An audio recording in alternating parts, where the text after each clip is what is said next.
Hello and welcome back, students. Welcome back to Vision Academy. So today is day 12 of Invincible 2.0 free course for BBA, BBM, BMS and BCA.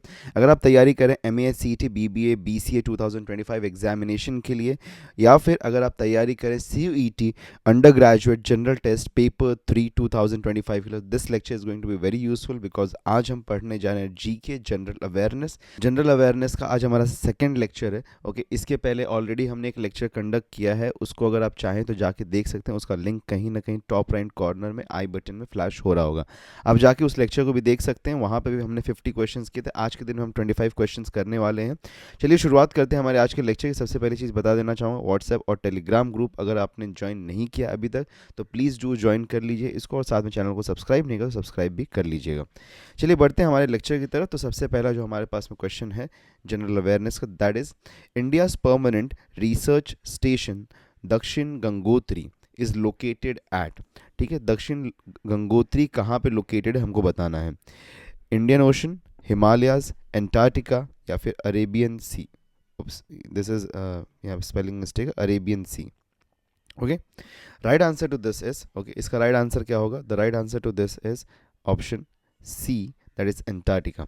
Okay, चलिए इसके बारे में कुछ और भी चीज़ों को जान लेते हैं. दक्षिण गंगोत्री जो है ये फर्स्ट साइंटिफिक बेस स्टेशन है. Okay, this is the first scientific base station of India situated in Antarctica. Antarctica में सिचुएटेड ये पहला साइंटिफिक बेस स्टेशन है. ओके, अगर हम और भी इंफॉर्मेशन के बारे में बात करें तो it is located at a distance of 2500 kilometres, 2500 kilometres from the south pole. Okay, currently ये एक सप्लाई बेस और ट्रांजिट कैंप के रूप में इसको यूज़ किया जाता है. Moving ahead to the next question, we have got Anushka Shankar is the daughter of which famous Indian. Okay, कौन से फेमस इंडियन की डॉटर अनुष्का शंकर हैं? अब अनुष्का शंकर को मुझे यकीन है कि आप में से काफ़ी सारे लोग पहचानते भी होंगे, जानते भी होंगे. तो इसका आंसर बहुत ही सिंपल होगा आप सभी लोगों के लिए देना. रविशंकर, उदय शंकर, ममता शंकर या फिर Tanushree Shankar. Okay, which will be the right, which one will be the right? So यहाँ पे अगर हम देखें तो यहाँ पे जो राइट आंसर होगा, the right answer will be Ravishankar. Okay, so option A यहाँ पे जो है that is the right option. Okay, अच्छा रविशंकर कौन थे? Ravishankar was an Indian maestro sitarist. Okay, so उनकी बेटी हैं Anushka Shankar. Okay, so this is the photograph of Anushka Shankar. Okay, here we have Anushka Shankar and this is Pandit Ravi Shankar. Okay, moving ahead to the next one. Who among the following is a propagator of art of living? Art of living के propagator कौन है? Okay, इसका भी answer आप सभी लोगों की तरफ से मुझे मिलना चाहिए. Okay, the right answer we should be getting into the chat box. So art of living, Shri Shri Ravishankar, Swami Ramdev, Swami Agnivesh या फिर Rajneesh. Okay, so right answer to this is option A. okay, option A, Shri Shri Ravishankar. Okay, इसके बारे में कुछ और भी चीज़ें को चलिए जान लेते हैं. Ravishankar, okay Shri Shri Ravishankar, born on 13 May 1956, is an Indian guru and spiritual leader. He is also referred as Shri Shri और गुरुदेव. ओके, दैट इज हिज, मतलब उनको ऑलमोस्ट सभी लोग श्री श्री या फिर गुरुदेव के नाम से जानते हैं. Okay, so from mid 1970s, he worked as an apprentice under the Maharishi Mahesh Yogi. Okay, so he was a disciple of Maharishi Mahesh Yogi, the founder of Transcendental Meditation. In 1981, he founded the Art of Living Foundation. Okay, moving ahead to the next question. The organization Worldwide Fund for Nature, okay, Worldwide Fund for Nature, that is WWF, was established in 1961 at which place? हमको बताना, at which place was it established? Okay, अब यहाँ पे options जो हमारे पास में, that is France, UK, Switzerland या फिर Spain. The right answer to this is, the right answer is option C, Switzerland. Okay, let's have a look at to some more information about Worldwide Fund for Nature. Okay, so Worldwide Fund for Nature, okay, it was originally established as, okay, इसका original name जो था that was World Wildlife Fund. Okay, this was World Wildlife Fund, this was the original, that is the reason it is WWF. Okay, but इसको rename किया गया था. Okay, it was renamed. Okay, but the name was changed internationally in 1985. 1985 में इसका नाम change कर दिया गया था to world wide fund for nature. Okay, so world wide fund for nature was the name, it was change in 1985, but it was established in the year, ये organisation के बारे में बात करें, it was established on 29 April 1961 under the name World Wildlife Fund. Its first office was opened on 11 September in IUCN. Okay, IUCN headquarters at Morges, Switzerland. Okay, clear. बढ़ते हैं आगे next question पे. A popular dance form of Gujarat is. Gujarat का popular dance form क्या है? Okay, garba, छाओ, चक्री या फिर Bihu. The right answer to this is option A. सभी लोगों को पता ही होगा कि option A Garba is the popular dance form from Gujarat. Otis is name associated with. Otis name किसके साथ में एसोसिएटेड? टेलीग्राफ, सबमरीन, कंप्यूटर या फिर lift. The right answer to this is option D, lift. Lift that means कि elevators, जो हम elevators आज के समय में यूज करते हैं, it is related with the elevators. Having a more look at some more information that Otis elevator company can trace its origin to 1853 when Elisha Graves Otis introduced the first safety passenger elevator at Crystal Palace Convention in New York City. His invention impressed spectators at the convention, and the first passenger elevator was installed in the New York City in 1856. Okay, so Otis Elevators Company is founded by Elisha Graves Otis, and that is the reason we remember the name Otis. आपने बहुत बार lifts में जब आप elevators में गए होंगे तो may be आपने देखा भी होगा कि बहुत सारे लिफ्ट्स में ओटिस लिखा हुआ होता है, उसका ब्रांड नेम अगर आप देखेंगे सो वहाँ पे आपको ओटिस देखने के लिए मिल जाएगा. Okay, moving ahead to the next one. The name of the eminent activist associated with Lokpal Bill. Okay, Lokpal bill के साथ में एसोसिएटेड एमिनेंट एक्टिविस्ट का नाम क्या है?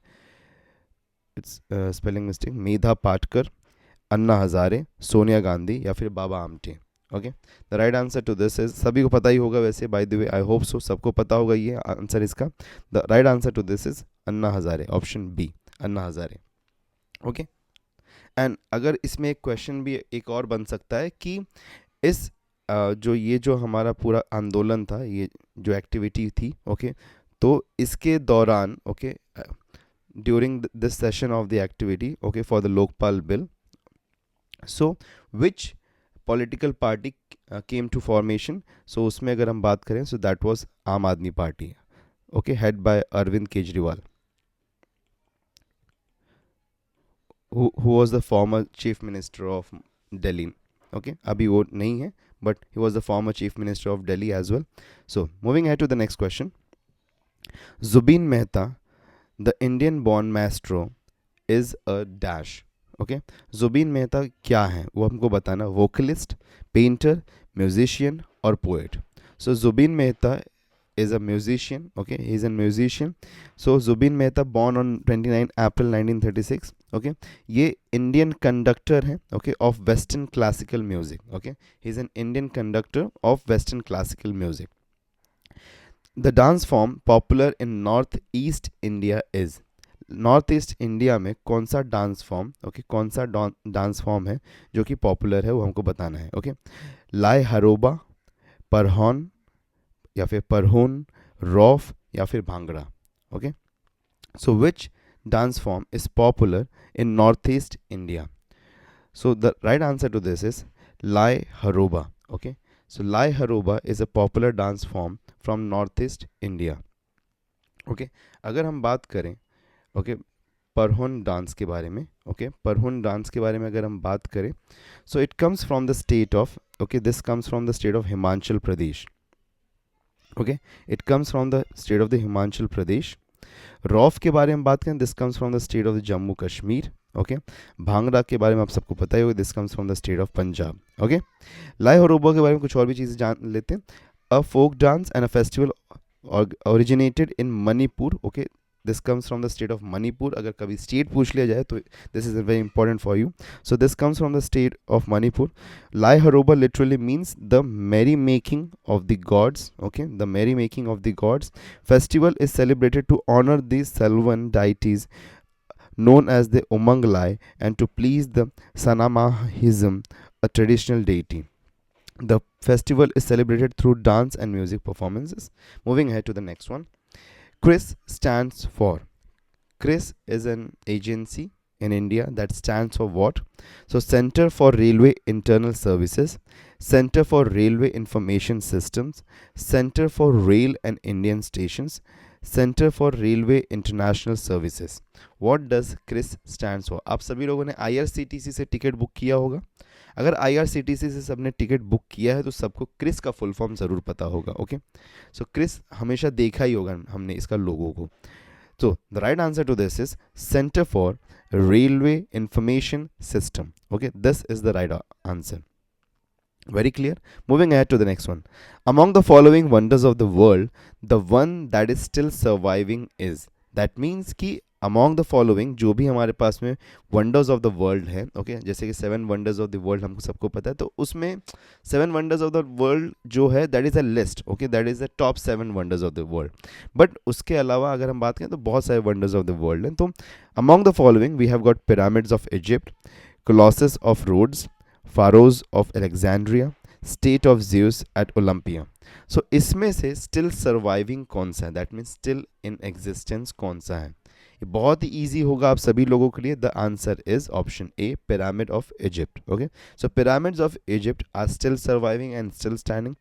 बाकी जो हैं they are either damaged or destroyed due to different and reasons, like for example it can be earthquake, it can be fire and different other reasons, okay, natural disasters or human disasters. So they are not in the standing form and they are not as like in a good condition. Okay, moving ahead to the next question. Devdas is written by. Devdas is written by. Devdas is a novel that is written by Sarat Chandra Chattopadhyay, Vikram Seth, Munshi Premchand, Rabindranath Tagore. Okay, who has written the Devdas? The right answer to that is option A, Sarat Chandra Chattopadhyay. Okay, so Devdas is a Bengali romance novel. Okay, it's a Bengali romance novel written by Sarat Chandra Chattopadhyay. Moving ahead to the next one. Court is a playing area for. Okay, court किसके लिए playing area है? Badminton, lawn tennis, basketball या फिर all of these. The right answer to that is option D, all of these. इन सभी के लिए court को use किया जाता है. So court is use to play badminton, lawn tennis as well as basketball. Okay, next question is the term not associated with football. इसमें से कौन सा टर्म है जो कि फुटबॉल के साथ में एसोसिएटेड नहीं है? फॉरवर्ड, कॉर्नर, पास या फिर penalty corner. The right answer to that is option D. Okay, जो भी लोग फुटबॉल के मतलब like they have a likingness towards the football, okay, जिसका फेवरेट गेम होगा, so they would be knowing that penalty corner is not a term associated with football. This term is associated with hockey. Okay, this term is associated with hockey. Moving ahead to the next one. Which of the following university is an open university? Calcutta University, Mumbai University, IGNOU या फिर Nalanda University. The right answer to this is option C, IGNOU. Okay, so IGNOU क्या है? That is Indira Gandhi National Open University. Okay, a central university in New Delhi, established in the year 1985. Okay, so it's an open university जहाँ पे आप directly admission ले सकते हैं. Okay, and long distance courses आप वहाँ से कर सकते हैं. It's the largest university in the world with over 4 million students enrolled. Okay, moving ahead to the next question. Which of the following countries is not a permanent member of UN Security Council? UN Security Council का इसमें से कौन सा permanent member नहीं है? USA, UK, France या फिर Spain. Okay, so which of the following is not a permanent member of the UN security council? So UN security council का परमानेंट मेंबर स्पेन नहीं है. ओके, अगर हम देखें तो there are only 5 countries. Okay, there are 5 countries. The 5 permanent members of the united nation security council is China, France, Russia, UK, that is United Kingdom, and United States. Next question we have got Greenpeace International. Okay, Greenpeace International Netherlands was founded in the year 1961, 1971, 1984 या फिर 1974. The right answer to this is 1971. Greenpeace International was founded in the year 1971 in Netherlands. Okay, it's an environmental non-profit organization founded in the year 1971 and has a presence in 41 countries across Europe, the America, Asia and the Pacific. Okay, so it has got 41 countries, okay, presence. Moving ahead to the next question. World Watch Institute is located in. World Watch Institute ये कहाँ पे located है? सो रोम, Paris, Geneva या फिर Washington? Right answer इसका है option D, it's located in Washington, okay, Washington DC. So World Watch Institute is located in Washington DC. The institute also has a European office in Copenhagen. Okay, Copenhagen, Denmark में भी ये located है. Okay, so it's an environmental research organization. Environmental research organization founded in the year 1974 by Lester Brown. Okay, so it's a very important thing कि आपको question देखो flip हो सकते हैं. Now that is the reason कि हम यहाँ पे आपको एडिशनल इन्फॉर्मेशन भी दे रहे हैं.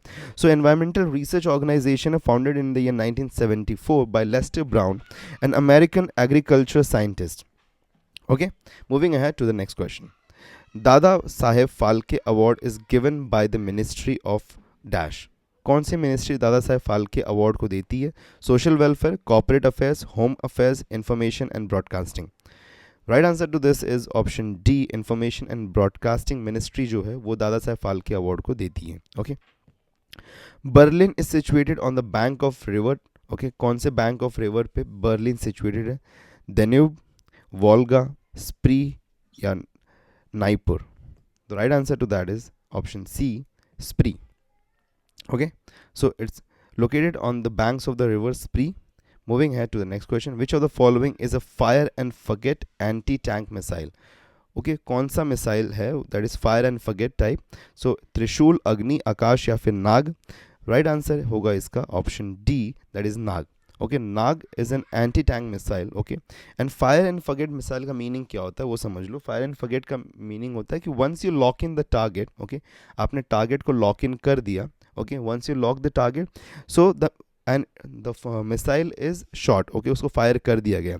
So it can guide itself automatically towards the target without any external control. उसको कोई external control की support की ज़रूरत नहीं है.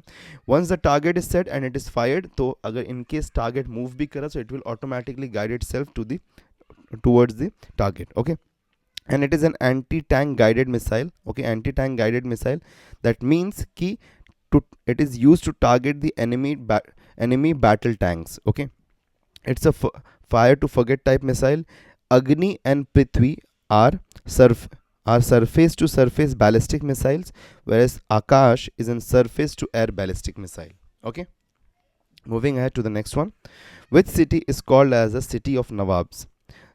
Delhi, Amritsar, Agra या फिर Lucknow? Right answer to that is option D, Lucknow. Okay, which of the following festival is associated with full moon day? full moon day के साथ में कौन सा फेस्टिवल है जो कि एसोसिएटेड है? ईद उल फित्र, ईस्टर, होली या फिर दिवाली?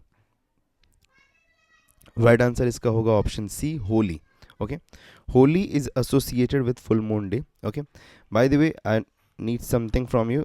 सो in the comments let me know which other festivals are associated with full moon day. Okay, full moon day के साथ में और कौन से फेस्टिवल्स है जो कि एसोसिएटेड है वो आपको बताना है. Okay, so which other, because Holi is not the only one, there are some more festivals as well. So in the options we have got Holi, so we have take it as the right option. But इसके अलावा और भी festivals हैं जो कि full moon day के साथ में एसोसिएटेड हैं. So just let me know down in the comments below कि और कौन से फेस्टिवल्स हैं. Okay, that's an homework for you. Which of the following is a classical dance form? Okay, classical dance from North India. So North India से which of the following is a classical dance? Kathak, Kathakali, Kuchipudi या फिर Bharatanatyam? Okay, so the right answer to that is Kathak. Okay, Kathak is a classical dance from North India. Kathakali is okay. Kathakali has its origins from Kerala. Okay, then we have got Kuchipudi from Andhra Pradesh. Okay, that is from Andhra Pradesh. And Bharatnatyam from Tamil Nadu. Okay, so do remember these all names as well. Okay, so Bharatnatyam comes from Tamil Nadu, Kuchipudi from Andhra Pradesh, Kathakali from Kerala. Moving ahead to the next question and the last question for the day. Which of the following name is not associated with painting? Okay, so which of the following is a name that is not associated with painting? KL Sehgal, Jamini Roy, Manjeet Bawa, MF. Hussain. अब MF. Hussain तो painting के साथ में associated है, तो सबको ही पता ही होगा। ओके, सो ये ऑप्शन डायरेक्टली यहाँ पे क्रॉस आउट हो जाता है। बचा हमारे पास में बाकी 3 ऑप्शन है, इसमें से बताना है कि who of the following is not associated with painting. So right answer इसका होगा option A, K L. Saigal. Okay, K L. Saigal is not associated, okay, he is not associated with painting, rather he is an Indian, okay, he is an Indian singer, okay, and actor, okay, Indian singer and actor, okay. So these were all the questions, 25 questions for the day। इसके अलावा 50 questions और थे जो कि हमने part 1 में किया था। अगर आपने अभी तक उसका लेक्चर नहीं वो लेक्चर नहीं देखा है तो उसका लिंक आपको टॉप राइट आई बटन में मिल जाएगा, या फिर आपको नीचे डिस्क्रिप्शन में मिल जाएगा, आप जाके वहाँ से उस लेक्चर को भी देख सकते हैं। That is also very important lecture for you. और आज के लेक्चर का आपको नोट्स जो है वो मिल जाएगा व्हाट्सएप एंड टेलीग्राम से। सो आप यहाँ से जाकर डाउनलोड कर सकते हैं। ज्वाइन नहीं किया ग्रुप को तो ज्वाइन कर लीजिए, साथ में चैनल को सब्सक्राइब नहीं किया तो सब्सक्राइब भी कर दीजिए। मिलते हैं नेक्स्ट लेक्चर में। Till then take care and good bye.